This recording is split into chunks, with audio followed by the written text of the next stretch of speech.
E aí, pessoal, tudo bem? Estamos iniciando aqui a nossa 18ª aula do curso online sobre análise de exames laboratoriais, o nosso módulo 1, onde nós estamos falando sobre vitaminas e minerais.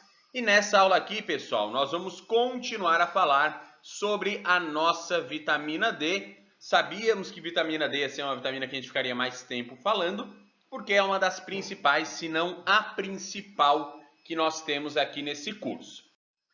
Então, vamos começar a aula falando da parte de avaliação do estado nutricional. Quais exames nós podemos solicitar para ver o estado nutricional de vitamina D no nosso paciente? Nas aulas anteriores, vocês já tiveram uma espécie de spoiler, né, digamos assim, a respeito disso, porque vocês viram que o exame mais utilizado, mais recomendado pelos estudos, é o exame de 25-hidroxivitamina D. Então, a melhor forma que nós temos para avaliar o estado nutricional de vitamina D é através do exame 25-hidroxivitamina D. Ah, Matheus, mas a 25-hidroxivitamina D é a forma inativa, digamos assim, da vitamina D.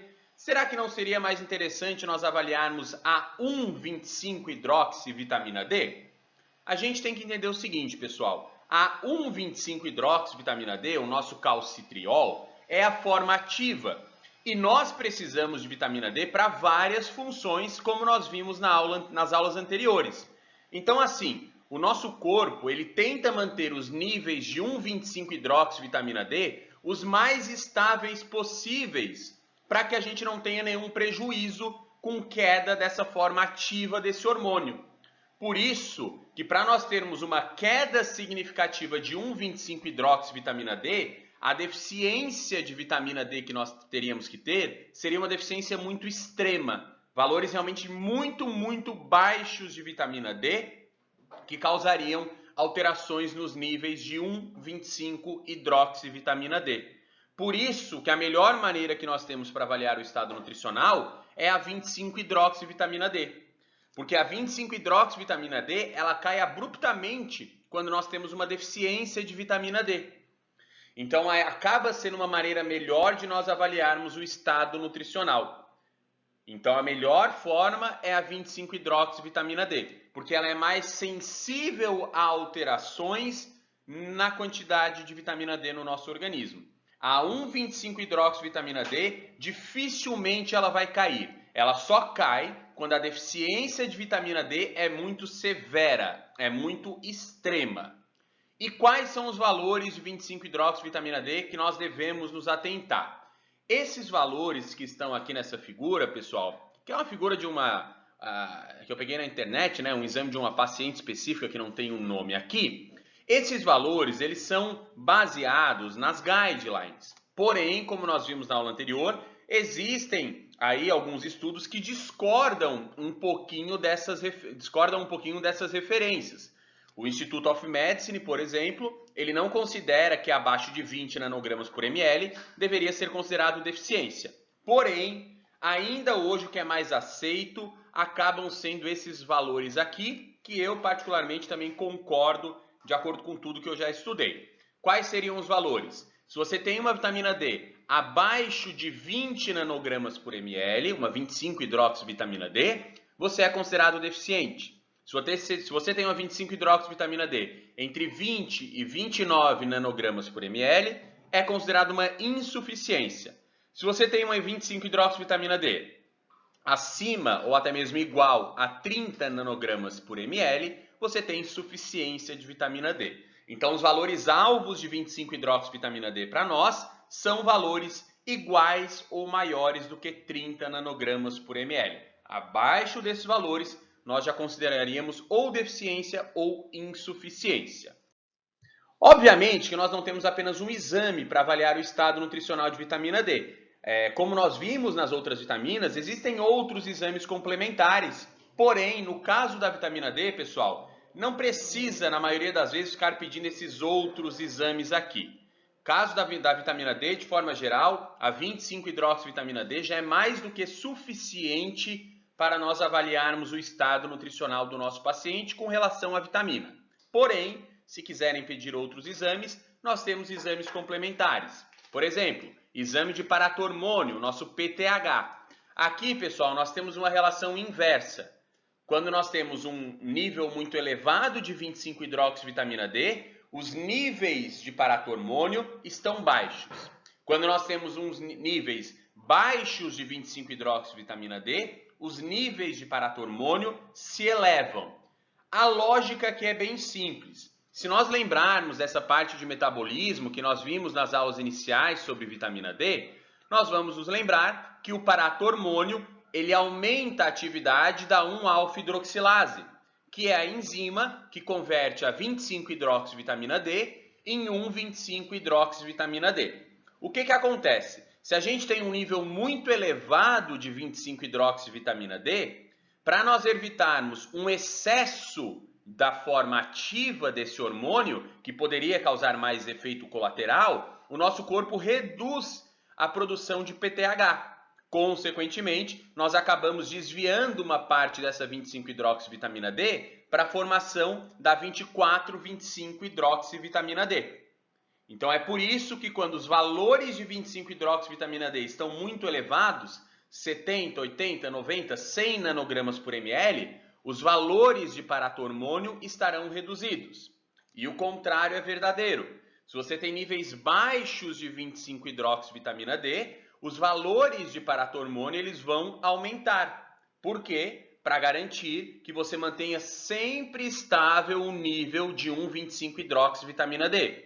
Ok, você tem baixos níveis de 25-hidroxi, mas o seu corpo, para tentar evitar a queda da 1,25-hidroxi, ele compensa aumentando a produção de paratormônio, que vai estimular a enzima 1-alfa-hidroxilase para conseguir gerar mais 1,25-hidroxivitamina D.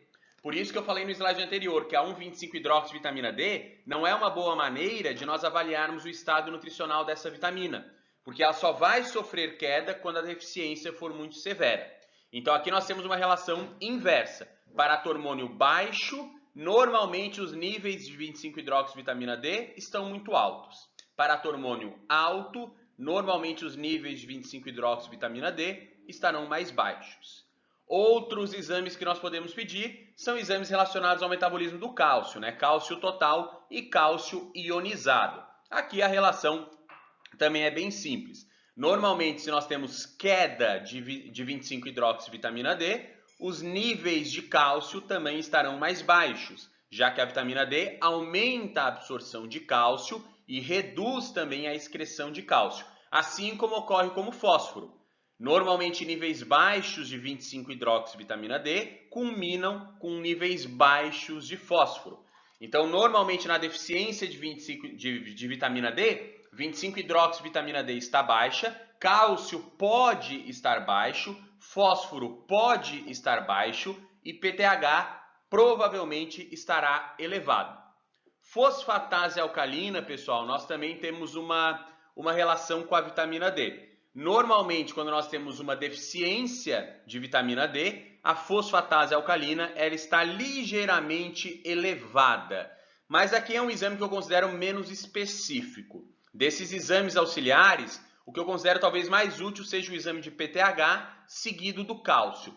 Fósforo eu já vejo em segunda instância e a fosfatase alcalina talvez até em terceira instância, porque vários outros fatores podem alterar fosfatase alcalina. Mas normalmente na deficiência de 25-hidroxivitamina D, cálcio fica baixo, fosfato fica baixo, fosfatase alcalina fica um pouquinho alta, e a 1,25-hidroxivitamina D, se a deficiência for muito severa, ela vai estar baixa também. Mas é comum, às vezes, nós pegarmos pacientes com níveis de 25-hidroxivitamina D ligeiramente baixos, mas com a 1,25-hidroxivitamina D normal. É comum isso ocorrer. Se a deficiência for mais severa, daí vai cair tanto a 25-hidroxi como a 1,25-hidroxivitamina D. Então esse aqui, pessoal, é um cenário muito comum de ocorrer quando nós temos deficiência de vitamina D. Mais comum, 25-hidroxivitamina D vai estar diminuída. A 1,25-hidroxivitamina D pode estar normal ou diminuída se a deficiência for mais severa. Fosfatase alcalina tende a estar levemente aumentada, mas não é regra. Paratormônio também tem uma tendência a estar aumentado. Fósforo tem uma tendência a estar diminuído, cálcio sérico também diminuído, muitas vezes normal. O fósforo também, às vezes, vai dar normal. De forma geral, alguns estudos relatam que o fósforo pode cair antes do cálcio, mas não são unânimes esses dados, tá? Então, aqui desses minerais, a tendência é que eles caiam semelhante. Observem, por exemplo, esse exame, ó. Uma 25-hidroxivitamina D em 17,5 nanogramas por ml, considerado deficiência. Olha o paratormônio como ele está elevado, 270 picogramas por ml. Fosfatase alcalina dentro da normalidade, porque aqui, pessoal, o intervalo é grande, ó, vai de 25 a 110. Talvez o normal para essa pessoa fosse uma fosfatase alcalina em 40, e aqui pela deficiência subiu para 80, mas ainda está dentro do valor de referência. É difícil nós pegarmos uma fosfatase alcalina acima do valor de referência por uma deficiência de 25 de vitamina D, né? É difícil isso ocorrer. Fósforo sérico dentro da normalidade, cálcio sérico um pouco abaixo do valor de referência. Por isso que eu falei, tem estudos que mostram que o fósforo pode cair antes, mas tem estudos que mostram que o cálcio cai antes. Então não dá de afirmar muita coisa aqui. No caso desse exame, cálcio baixo, levemente baixo, né? Fósforo ainda normal, fosfatase alcalina normal, paratormônio alto, 25-hidroxivitamina D baixa. É aquilo que eu falei, ó, você pode pedir todos esses exames para o seu paciente. Tem necessidade? De forma geral, não. Só se ele tem plano, você quer investigar algo a mais, porque o padrão é a 25-hidroxivitamina D. Dos exames, pessoal, para avaliação do estado nutricional de vitamina D, esses que nós acabamos de ver são os melhores, tá? São exames fidedignos, principalmente 25-hidroxivitamina D. Quando nós falamos da deficiência dessa vitamina, aqui já é um pouco diferente de outras vitaminas, porque a deficiência de vitamina D ela é relativamente comum, tanto deficiência como insuficiência. Tanto é que existem órgãos aí que consideram a deficiência de vitamina D como um problema de saúde pública mundial, já devido à grande proporção de indivíduos deficientes, apesar de que os pontos de corte que definem o que é ou não deficiência de vitamina D não são unânimes. Os mais aceitos até hoje são aqueles: abaixo de 20 nanogramas por ml é deficiência, de 20 a 29 é insuficiência. Porém, existem órgãos de respeito que acham que os valores de deficiência seriam valores mais baixos. Falamos lá na aula anterior que para o Institute of Medicine não justificam não tem justificativa suficiente para falar que abaixo de 20 nanogramas por ml seria considerado deficiência, isso lá em 2011. Então ainda são pontos de corte controversos, mas eu acho que os valores abaixo de 20 e 20 a 29 são sim bons valores para vocês seguirem. Existem alguns fatores, pessoal, que podem aumentar o risco, podem contribuir para a deficiência de vitamina D. Idade avançada, baixa exposição solar, própria obesidade, a gente vai ver essa questão um pouquinho, problemas relacionados à absorção de gorduras, doenças inflamatórias intestinais, até questão de pele mais escura pode aumentar o risco de deficiência, mas são fatores mais específicos, porque de forma geral a deficiência que é vista nos estudos é vista sem muita especificidade de caso, ou seja, eu posso ser uma pessoa jovem, não obesa, de pele clara, sem nenhum tipo de doença e ter uma deficiência de vitamina D. Então aqui, essa deficiência não é atribuída apenas a essas doenças. Uma pessoa saudável pode ter uma deficiência de vitamina D, assim como uma pessoa com doença inflamatória intestinal também pode ter. Quando nós falamos dos problemas associados à deficiência da vitamina D, os mais comuns são problemas ósseos de forma geral. Osteomalácia, osteoporose, raquitismo, né? Quando nós falamos das crianças, fraqueza muscular, em idosos é muito perigoso isso, aumento no risco de fraturas e até mesmo uma associação com diminuição da imunidade e um possível aumento no risco de infecções. Não é algo unânime, mas alguns estudos fazem sim essa correlação. E outros possíveis riscos associados à deficiência de vitamina D são esses aqui: risco elevado de câncer, de diabetes mellitus, esclerose múltipla, hipertensão arterial. Porém, é importante mencionar, pessoal, que essas doenças específicas e a relação delas com a vitamina D são através de estudos que fazem correlação. São estudos que não botam causa e efeito, ou seja, a pessoa não teve câncer por deficiência de vitamina D, mas eles viram que pacientes com câncer muitas vezes tinham deficiência de vitamina D. Se é causa ou efeito, isso não dá de afirmar, porque nós não temos aí dados que comprovem isso. Então nós temos uma correlação de que indivíduos que apresentam essas doenças normalmente têm deficiência de vitamina D. Então é uma associação, não podemos afirmar nada, ok? Quais grupos que nós temos que cuidar? Além desses grupos que eu falei, doença inflamatória intestinal, problemas na absorção de gorduras, temos 2 grupos específicos que são interessantes. Primeiro, idosos, pessoal. Por que idosos podem ter um maior risco de deficiência de vitamina D? Por eles terem uma menor produção endógena. Nos idosos, normalmente, as concentrações de 7-deidrocolesterol, elas estão mais baixas. Como o 7-deidrocolesterol é um precursor de vitamina D, se você tem quantidade mais baixa desse precursor, consequentemente a sua produção endógena é menor e o risco de deficiência é maior. Então esse aqui é um dos problemas relacionados a maior risco de deficiência em idosos. Tem estudos que botam que a capacidade de síntese de vitamina D em idosos ela pode estar reduzida de 40% até 70%, 80% por essa diminuição na quantidade de 7-deidrocolesterol. Então, idosos, nós temos que cuidar bastante, principalmente porque se ele tem deficiência severa de vitamina D, risco de fratura, osteoporose acaba sendo muito maior. E em pacientes obesos também, pessoal. Em pacientes obesos, nós temos uma relação, porque aparentemente a gente tem um sequestro, digamos assim, da vitamina D pelos adipócitos.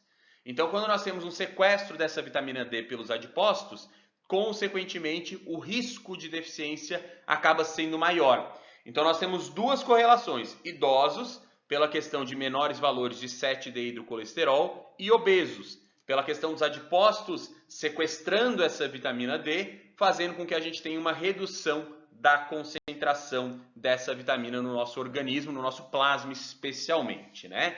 Então, cuidem um pouquinho mais com idosos e cuidem também um pouquinho mais com pacientes obesos. Só um ponto, pessoal, quando a gente fala dos pacientes obesos, né, que costumam ter menores níveis de vitamina D, já que a vitamina D é uma substância hidrofóbica, tem bastante afinidade pelos adipócitos, isso aumenta a diluição volumétrica dela. Normalmente, quando esses obesos perdem peso, perdem gordura, essa deficiência, digamos assim, ela acaba sendo revertida, tá? Então, isso é interessante de vocês analisarem também nos seus pacientes com obesidade que estão perdendo peso. Ok, então a deficiência é relativamente comum. E a toxicidade? Toxicidade de vitamina D, pessoal, não é algo comum. Por quê? Porque nós não vamos ter toxicidade através da exposição solar e porque o consumo de vitamina D em quantidade excessiva através da dieta é muito raro. Então você só vai ter toxicidade com vitamina D se você consumir uma alta quantidade de vitamina D na forma de suplemento, na forma medicamentosa. Aí sim você pode ter um possível risco de toxicidade. O que nós temos hoje mais relatado na literatura é que os efeitos tóxicos da vitamina D são vistos com valores acima de 150 nanogramas por ml de 25-hidroxivitamina D. Então, se está acima de 150 nanogramas por ml de 25-hidroxi, é quase certo que nós teremos algum tipo de toxicidade associada. Porém, valores acima de 100 nanogramas por ml já podem ter uma espécie de efeito deletério. Valores acima de 100, mas abaixo de 150, já são relacionados com hipercalcemia, com problemas gastrointestinais. Então, passou de 100, você já deve se preocupar. Passou de 150, a preocupação tem que ser ainda maior. Sendo que existem estudos que mostram que valores que nem são tão altos, como por exemplo, 50 nanogramas por ml, já poderiam ter efeito deletério. Tem um estudinho que eu vou mostrar no decorrer da aula para vocês, que viu que valores mais elevados de vitamina D, de 25-hidroxi, um pouco acima de 50 nanogramas por ml, poderia estar associado com maior risco de mortalidade. Já deixo claro que esse estudo não controlou todas as variáveis, né? Não é uma unanimidade, mas o que nós temos hoje relacionado é, acima de 150, provavelmente vai ter algum grau de toxicidade. De 100 a 150, também é alto o risco de toxicidade, principalmente esse aumento de cálcio. E mesmo valores acima de 50 e 60, talvez já possa ter algum tipo de prejuízo a longo prazo, principalmente, mas não dá de afirmar, ok? Até 100 nanogramas por ml, nós não podemos afirmar que tem efeito deletério, porque os estudos não são unânimes em mostrar isso. Quais são os sintomas associados com toxicidade de vitamina D? Fraqueza, náusea, perda de apetite, dores de cabeça, dores abdominais, cãibras e diarreias, que são muito comuns também. Diarreias, cãibras são muito comuns. E quando nós falamos de exames, pessoal, hipercalcemia. Hipercalcemia é a alteração mais comum vista com excesso de vitamina D, assim como o hipercalciúria. Essa hipercalcemia é associada com alteração gastrointestinal, como por exemplo diarreia, com possível perda de massa óssea, hipertensão e encefalopatia hipertensiva. E já essa hipercalciúria normalmente já pode ser associada, se for pendurada por um longo período de tempo, com possíveis problemas renais. Então tem correlação de excesso de vitamina D causando problema renal, inclusive falência renal, mas com base em estudos em animais, ok? Qual então é o principal efeito tóxico do excesso de vitamina D? Excesso de cálcio, hipercalcemia. Esse excesso de cálcio causando alterações gastrointestinais, podendo causar prejuízo quando nós falamos de massa óssea e até mesmo alteração na pressão arterial. Acima de 150, quase certo toxicidade. De 100 a 150, risco muito alto de toxicidade.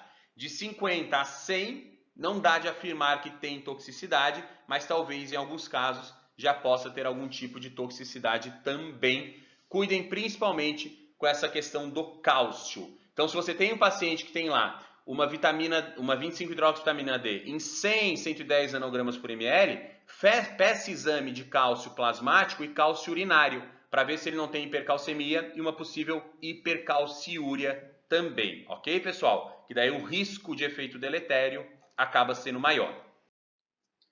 Bom, falando dessa questão de toxicidade, nós temos vários estudinhos que analisam justamente isso. Qual seria a dose de vitamina D que seria tóxica? Porque nós vimos que a UL de vitamina D é 4.000 unidades internacionais. Mas como nós vimos na aula anterior, 4.000 unidades internacionais são doses extremamente comuns de serem utilizadas em estudos e que não causam nenhum tipo de efeito deletério. Então vamos analisar doses mais altas, e foi justamente o que esse estudo fez. Esse estudo, pessoal, ele pegou pacientes que utilizavam, que tinham intolerância reversível à estatinas, né, que são medicações para controle de colesterol, e todos esses pacientes tinham uma vitamina D no início do estudo abaixo de 32 nanogramas por ml. O que eles fizeram então? Foi um ano de estudo. 282 pacientes ficaram usando vitamina D3 de 50 a 100 mil unidades internacionais por semana durante 6 meses e 112 pacientes ficaram usando vitamina D3 também de 50 a 100 mil unidades internacionais por semana durante 12 meses. Para vocês terem noção, pessoal, 50 a 100 mil unidades internacionais de vitamina D por semana dá uma dose diária entre 7 a 14 mil unidades internacionais, ok? Então, um grupo ficou 6 meses, o outro grupo de 112 pessoas ficou um ano com essa suplementação em dose alta de vitamina D. Ao final aqui dos 6 meses, pessoal, de suplementação, essas doses de 50 a 100 mil unidades internacionais por semana de vitamina D conseguiram levar aquela vitamina D que estava abaixo de 32 nanogramas por ml para valores médios de 46 nanogramas por ml. Ou seja, mesmo 6 meses seguidos com uma dose alta de vitamina D, não causou um aumento extremamente alto a ponto de ser deletério. Ficou bem longe de 100. A média foi 46, mostrando uma segurança com essa dose alta num período de 6 meses.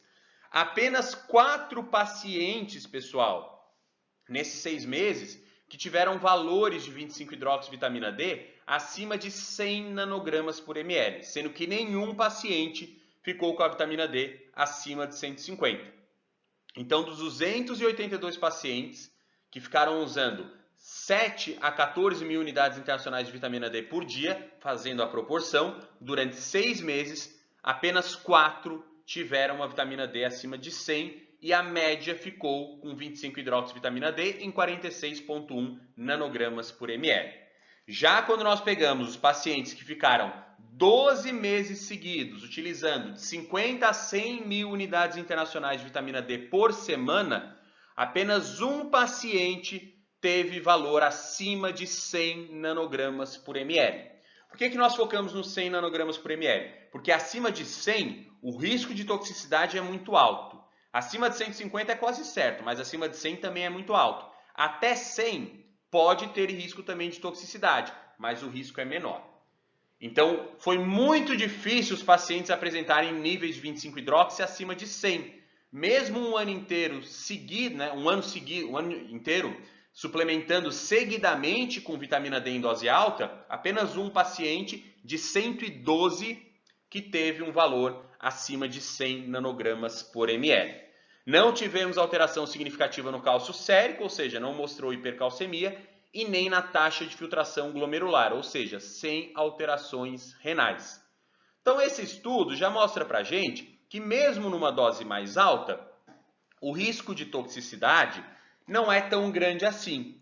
Agora, varia muito de pessoa para pessoa, é importante mencionar. Já peguei casos de pacientes que usavam 10 mil unidades internacionais de vitamina D por dia, por recomendação médica, que depois de 3 meses estavam com uma 25-hidroxivitamina D em 105 nanogramas por ml.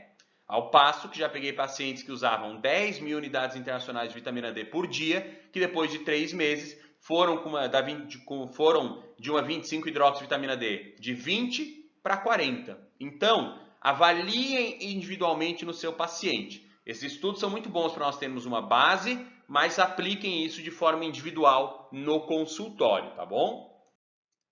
Esse outro estudinho, pessoal, também é interessante. É um estudo que pegou um estudo de revisão, na verdade, né? Que selecionou 15 estudos. Esses 15 estudos tinham no total 3.150 pessoas. A dose média de vitamina D desses estudos era de 9.990 unidades internacionais de vitamina D por dia. Ou seja, praticamente 10 mil unidades internacionais de vitamina D por dia, sendo que as doses individuais dos estudos, elas foram de 2.857 UI por dia até 100 mil unidades internacionais por dia, pessoal. Sim, é isso mesmo que vocês estão lendo. Teve um estudo aqui dessa revisão que usou 100 mil unidades internacionais de vitamina D por dia. Foi por causa desse estudo aqui que a média dos estudos ficou em 9.990. Se a gente tirasse esse estudo com essa dose abusiva, né, de 100 mil unidades internacionais de vitamina D por dia da revisão, a média de vitamina D dos outros estudos ficaria em torno de 3.300 unidades internacionais por dia. Então, só esse estudo mesmo que saiu do padrão ali. Resultado aqui, o grupo vitamina D não teve mais efeito colateral que o placebo, relacionado à hipercalcemia, alterações gastrointestinais. Porém, observem aqui, pessoal, a suplementação com vitamina D, D2 ou D3, em valores acima ou iguais a 2.800 unidades internacionais de vitamina D por dia, por um ano ou mais, não aumentou significativamente o risco de eventos adversos totais ou pedras nos rins. Porém, tivemos uma tendência a um aumento de hipercalcemia e possivelmente hipercalciúria. Então é interessante o seguinte, esses estudos nessa revisão foram estudos mais longos, de pelo menos um ano ou mais, com doses relativamente altas de vitamina D, média de 3.300 unidades internacionais por dia, excluindo o estudo que usou 100, porque com o estudo com 100, a dose média ficou de quase 10 mil por dia.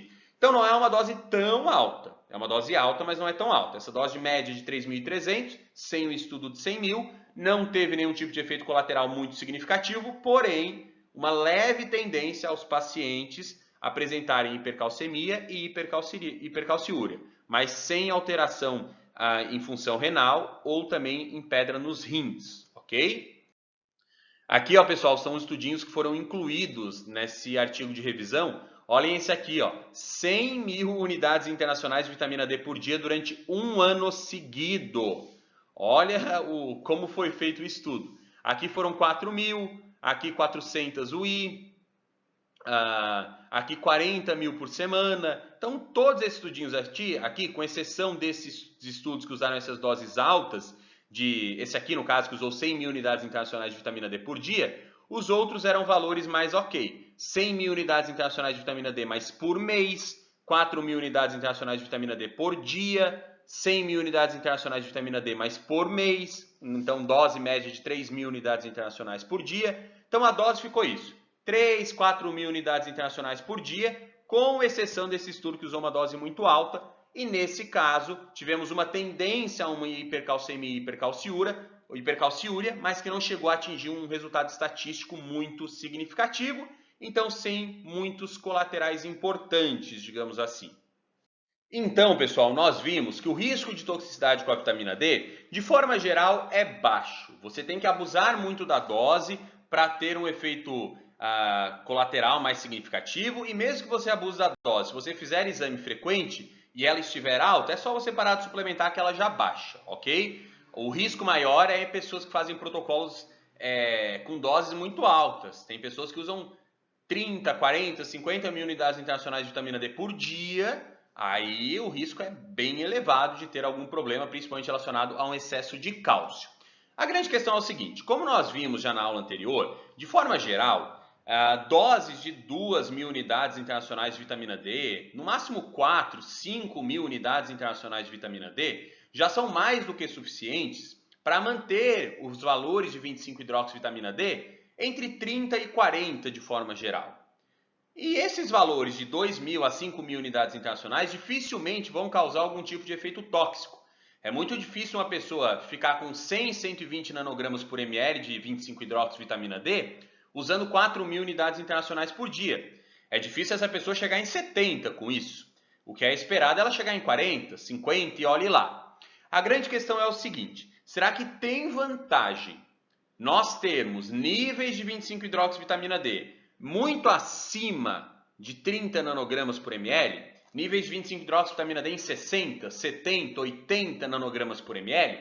Porque para atingir 60, 70, 80, na grande maioria das vezes a dose tem que ser mais alta, em torno de 10.000 unidades internacionais por dia, varia de paciente para paciente. Então será que tem alguma vantagem eu usar uma dose mais alta do que essas 2.000 unidades internacionais por dia, para atingir um valor bem alto de vitamina D?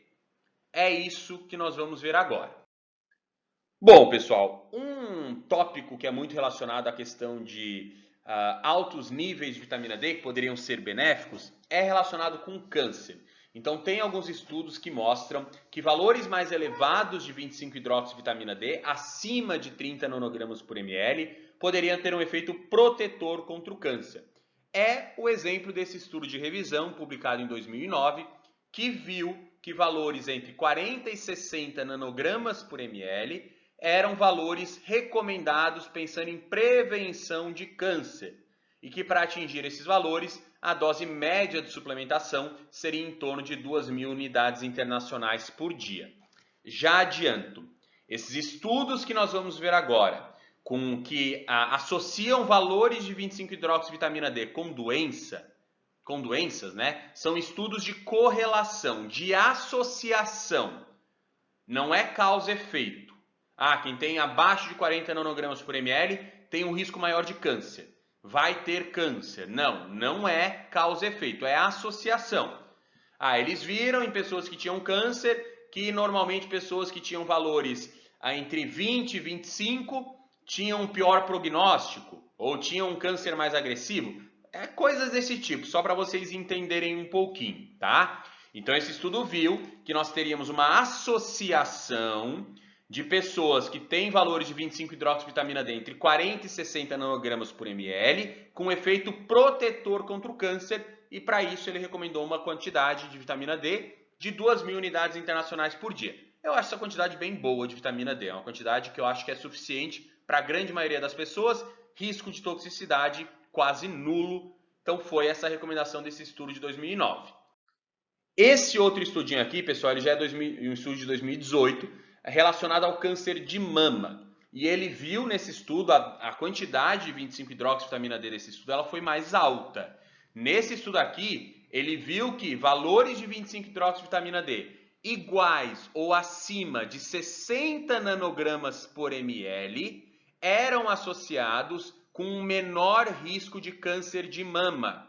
Associação, tá, pessoal? Estudo de coorte, não é causa-efeito.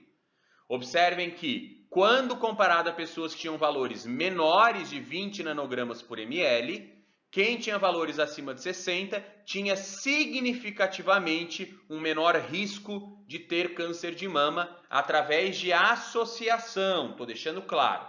Entre 20 e 39 nanogramas por ml não chegou a ter diferença estatística significativa, de 40 a 59 nanogramas por ml também não deu diferença estatística significativa.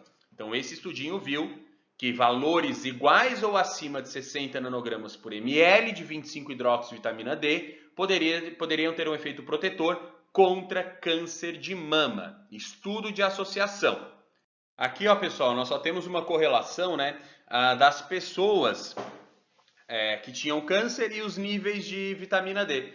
Então, observem, ó, entre 10 e 20 nanogramas por ml de vitamina D, 25-hidroxi, média de 762 pessoas. Entre 10 e 30, 658. Entre 20 e 40, 549. Entre 30 e 50, 453. Entre 40 e 60, 367. Entre 50 e 70, 327. Acima de 60, desculpa, 134. Então, nossa, quem tinha abaixo de 20 tinha 772 pessoas e acima ou igual a 60, 134. Sim, o risco aqui que eles viram foi um risco de 80% a menos de câncer de mama em mulheres que tinham uma alta concentração de 25-hidroxivitamina D. Agora, a grande questão é o seguinte, né, pessoal? Nós temos aí muitas variáveis que podem acabar fazendo com que esse resultado não tenha muita validade. Eles não controlaram todas as variáveis. É muito mais comum nós termos pessoas com níveis mais baixos de 25-hidroxivitamina D do que com níveis muito altos de 25-hidroxivitamina D. Talvez uma pessoa que tenha um nível alto de 25-hidroxivitamina D seja uma pessoa que faça suplementação e cuide mais da saúde. Isso pode ter aí causar um viés. Então é estudo de associação. É importante deixar claro. Nossa, com base nesse estudo, eu posso recomendar que a minha paciente mulher tenha sempre valores de 25-hidroxivitamina D acima de 60? Não, não pode, porque não dá de afirmar nada com esse estudo, é apenas uma associação. É igual a esse estudo aqui. Esse estudo aqui, publicado em 2016, pelo mesmo grupo, ele viu uma associação de pessoas que tinham valores iguais ou maiores a 40 nanogramas por ml de 25-hidroxivitamina D, tendo um menor risco de câncer de forma geral, quando comparado a pessoas que tinham valores abaixo de 20 nanogramas por ml. Entre 20 a 39, o P foi maior que 0,05, acima ou igual a 40, o P foi menor que 0,05, dando diferença estatística significativa. Mas é outro estudo de associação. Olha as variáveis que eles conseguiram ajustar. Idade, IMC, fumante ou não, né? E suplementação de cálcio. Então, eles conseguiram ajustar para essas variáveis aqui, para as outras variáveis não.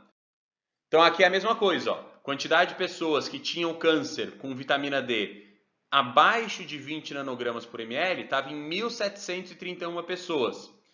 Acima de 40 nanogramas por ml, nós tínhamos aqui 597 de 40 a 60, 427 de 50 a 70, 433 acima de 70.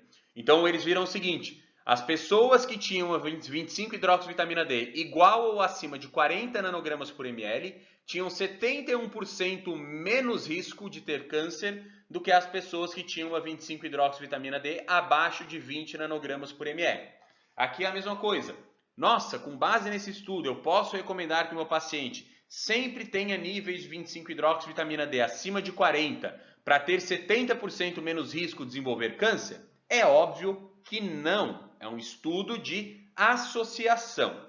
Particularmente, esse estudo, eu acho mais interessante o valor, porque valores acima de 60 nanogramas por ml, dependendo da pessoa, já podem ter algum efeito deletério. Agora, valores de 40, 41 nanogramas por ml, dificilmente vão causar problema. Nós não temos muitas associações com o efeito deletério de valores de 25-hidroxivitamina D entre 30 e 50 de forma geral. Então, eu acho válido até a pessoa ter uma 25-hidroxivitamina D em 40, 41. Não que isso vá protegê-la contra câncer, mas é um valor que dificilmente vai causar prejuízo e pode, possivelmente, ter um efeito benéfico através de estudos de associação. Esse outro artigo aqui, pessoal, publicado em 2018 por uma revista de alto impacto, quando nós falamos de nutrição, aqui sim foi um artigo de revisão sistemática com meta-análise que eles analisaram estudos clínicos randomizados. Então aqui foi uma análise mais específica, não foi por associação. Pegaram 30 estudos que dava aqui em torno de 18.800 participantes no total, e eles acompanharam esses participantes num período médio de 1 a 6 anos. De acordo com os resultados dessa meta-análise de estudos clínicos randomizados, nesse tempo de duração de 1 a 6 anos em média, o estudo não mostrou evidência de um efeito benéfico da suplementação de vitamina D na incidência de câncer e mortes relacionadas ao câncer. Ou seja, eles não viram nenhum tipo de associação da pessoa ter maiores níveis de vitamina D com menor risco de mortalidade no câncer e com menor incidência de câncer. Então não viram essa associação. Resumindo, o que eles botaram aqui, não encontramos evidências que sugerem que a suplementação de vitamina D sozinha reduz a incidência de câncer ou a mortalidade de câncer, mesmo após a inclusão de resultados de acompanhamento de longo prazo. Então esse estudo, com uma quantidade até maior de pessoas, mais bem feito, estudos clínicos randomizados, publicado em uma ótima revista, não viu correlação entre os níveis de vitamina D e risco de câncer, incidência de câncer e mortes relacionadas ao câncer, já botando por terra, por exemplo, os estudos anteriores que nós vimos. Esse outro estudo aqui, pessoal, também foi um estudo de revisão sistemática com meta-análise de ensaios clínicos randomizados, publicado no The Lancet, que é um ótimo periódico, viu resultados semelhantes ao da meta-análise anterior. Não viram eficácia da suplementação de vitamina D para doenças cardiovasculares, obesidade, glicemia, distúrbios de humor, função muscular, tuberculose, câncer ou em condições maternas e perinatais. A compilação dos resultados mostrou que a suplementação de vitamina D não alterou marcadores relacionados à inflamação sistêmica. Então não viram nenhum tipo de efeito benéfico da suplementação de vitamina D e relação dos níveis de vitamina D com essas condições aqui: câncer, inflamação, obesidade, problemas cardiovasculares. Eles viram sim que a suplementação de vitamina D pode auxiliar a prevenção de infecções do trato respiratório superior e exacerbações da asma. Aqui eles viram uma utilidade. Olha o que eles botam aqui para finalizar. Existem poucas evidências que a suplementação de vitamina D tem efeito na maioria das condições citadas acima, que nós acabamos de falar, incluindo inflamação crônica. E isso aqui é o mais interessante, é o que eu já mencionei nos slides anteriores. Reforçando a hipótese que o baixo nível de vitamina D é uma consequência de problemas de saúde e não a sua causa. Então isso já é muito falado pelos estudos, que muitas vezes aquela pessoa que tem câncer, ela está com um nível baixo de vitamina D, não porque o nível baixo de vitamina D causou o câncer, mas porque o câncer poderia causar uma redução de vitamina D. Aquela pessoa que tem uma doença autoimune e tem um nível baixo de vitamina D, não foi o nível baixo de vitamina D que aumentou o risco da doença autoimune. Porém, a doença autoimune pode ter levado a uma queda de vitamina D, mostrando justamente isso, que o baixo nível de vitamina D normalmente é uma consequência de problemas de saúde e não causa. E olha que interessante que eles botam. Identificamos muitas meta-análises de baixa qualidade, o que obviamente é preocupante, né? Porque quando nós pegamos meta-análise, pessoal, como é um resumo de tudo, nós utilizamos meta-análise como sendo o suprassumo de evidência científica. Se a meta-análise viu aquilo, então realmente é aquilo que ocorre. Mas tem muitas meta-análises que são feitas de qualquer jeito, que não tem uma boa análise de dados, que não controlam variáveis. Então, mesmo quando nós falamos de meta-análises, nós temos que ter cuidado. Essas duas meta-análises que eu trouxe para vocês agora são duas meta-análises publicadas em jornais de alto nível mundial e com estudos randomizados. Então, de forma geral, nós não podemos falar que níveis elevados de vitamina D teriam efeitos benéficos nem para o câncer, nem para nenhuma dessas outras doenças mencionadas aqui. Esse outro estudinho, pessoal, publicado em 2017, também numa boa revista, na PLOS ONE, ele foi um estudo que analisou, uma revisão sistemática, que analisou artigos incluídos em meta-análises, artigos randomizados, controlados, incluídos em meta-análises, para ver o efeito da suplementação em vários fatores. Olha o que eles viram, que a maioria das meta-análises e também dos ensaios clínicos randomizados individuais que estavam incluídos nessas meta-análises, relataram achados nulos sobre o risco de doenças cardiovasculares, diabetes tipo 2, perda de peso e doenças malignas com relação à questão de vitamina D. Ou seja, não viram efeito benéfico da suplementação de vitamina D nesses quadros aqui. Outro ponto que eles viram foi a análise individual das meta-análises com relação a alguns resultados. Então, eles viram efeitos benéficos da suplementação da vitamina D em uma das 4 meta-análises de vitamina D sobre depressão. Ou seja, a maioria das meta-análises sobre vitamina D e depressão não viram efeito benéfico da sua suplementação. Viram efeito benéfico da suplementação de vitamina D em 2 das 9 meta-análises que relacionaram vitamina D com pressão arterial. Ou seja, a maioria das meta-análises não viu efeito benéfico da suplementação de vitamina D na pressão arterial. Viram efeito benéfico da suplementação de vitamina D em 3 das 7 meta-análises relacionadas à infecção do trato respiratório superior. Aqui a proporção já foi maior, quase uma proporção aí de 50%. Mas ainda, a maioria das meta-análises não viu efeito benéfico da suplementação. E viram efeito benéfico da suplementação em 8 das 12 meta-análises relacionadas à mortalidade. Então, aqui sim, proporcionalmente, teve um maior efeito da suplementação. Um ponto importante que eles citam aqui, pessoal, é que a maioria desses estudos aqui, incluídos nesse artigo de revisão sistemática, incluídos nessas meta-análises, eram estudos feitos mais para ver questão esquelética, fratura óssea, densidade óssea, e essas outras questões metabólicas eram questões mais secundárias. E outro ponto que eles botam é que apenas 1/3 dos estudos incluídos nessas meta-análises aqui tinham pessoas com deficiência de vitamina D. Então, a maioria das pessoas que foram submetidas à suplementação de vitamina D nos estudos que eles analisaram, 2/3 dessas pessoas tinham valores de vitamina D dentro do recomendado. Talvez tenha sido por isso que a suplementação não teve efeito benéfico, mostrando novamente o quê? Se você tem deficiência, provavelmente você vai ter um benefício com a suplementação. Agora, se o seu valor de vitamina D está dentro do recomendado, talvez ter um valor muito acima desse recomendado, muito acima de 30 nanogramas por ml, não venha a ter nenhum tipo de efeito benéfico. Por isso que eu achei bem interessante essa meta-análise aqui. Então, por hoje era isso, pessoal. Espero que tenham gostado, que tenham entendido essa parte de avaliação do estado nutricional, toxicidade, um pouquinho da vitamina D em outras doenças, né? E na próxima aula nós vamos finalizar sobre vitamina D, falando principalmente do uso dela no esporte e um possível efeito deletério para a saúde com valores mais altos de vitamina D. Muito obrigado pela atenção de todo mundo e nos vemos na próxima aula.